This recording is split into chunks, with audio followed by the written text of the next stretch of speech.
Hi there, this is Thomas. Thanks for joining me. Today we are going to dig into the balance sheet, otherwise known as the net worth statement. Now, I have a motto: do what the wealthy do. The wealthy prepare a balance sheet. All companies prepare a balance sheet on a quarterly basis.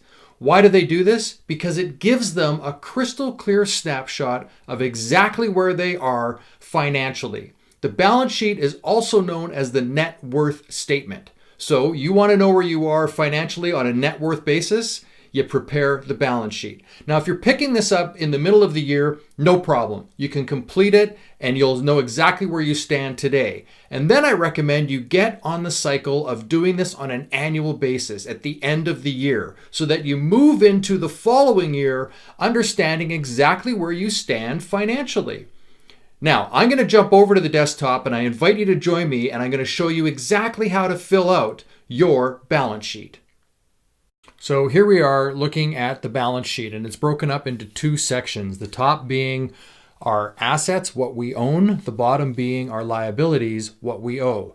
Now, the first part is current assets. These are things that are liquid. Typically 1 to 5 days you can get access to this cash.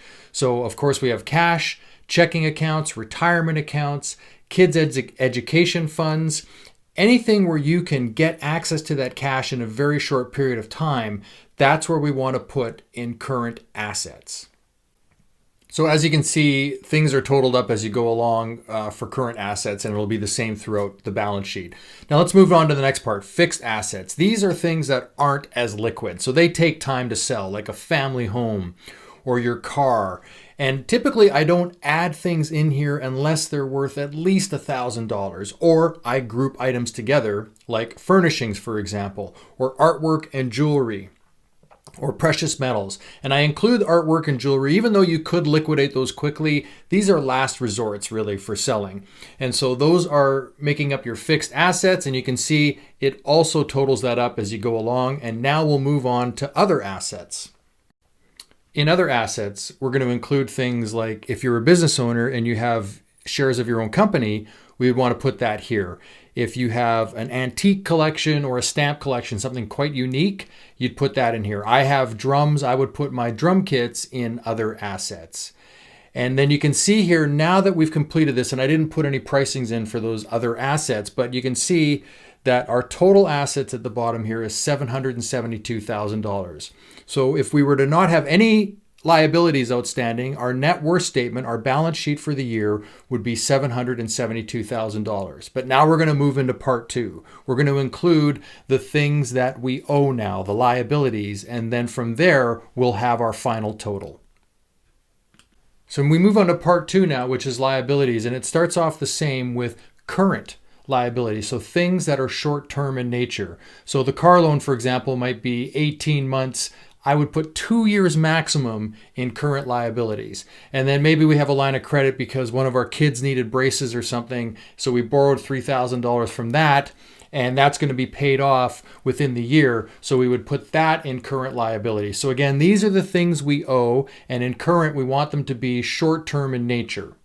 So now we move on to the last portion, the long-term liabilities. So these are much longer in nature.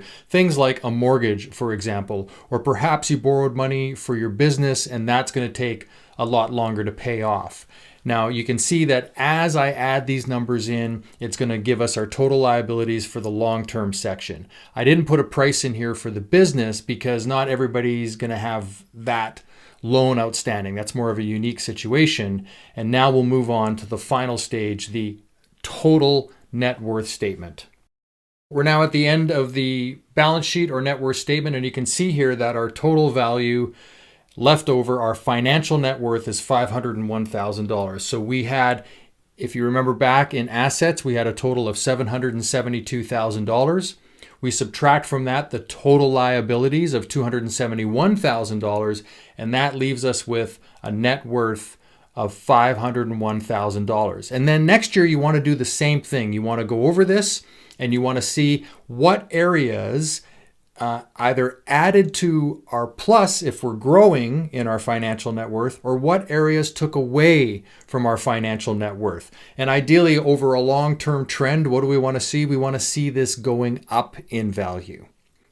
Well, that takes care of the Bloom balance sheet, your net worth statement. Thank you so much for joining me. And hey, you will not regret doing this on an annual basis. There's nothing better to increase your financial net worth than tuning in to your financial net worth on a regular basis. If you have any comments or questions, please leave them below. We will do our best to answer them in a timely manner. And if you haven't downloaded the Bloom balance sheet yet, in the description area, we will have a link for that. You can go there, download that, and get to work preparing your personal financial net worth statement.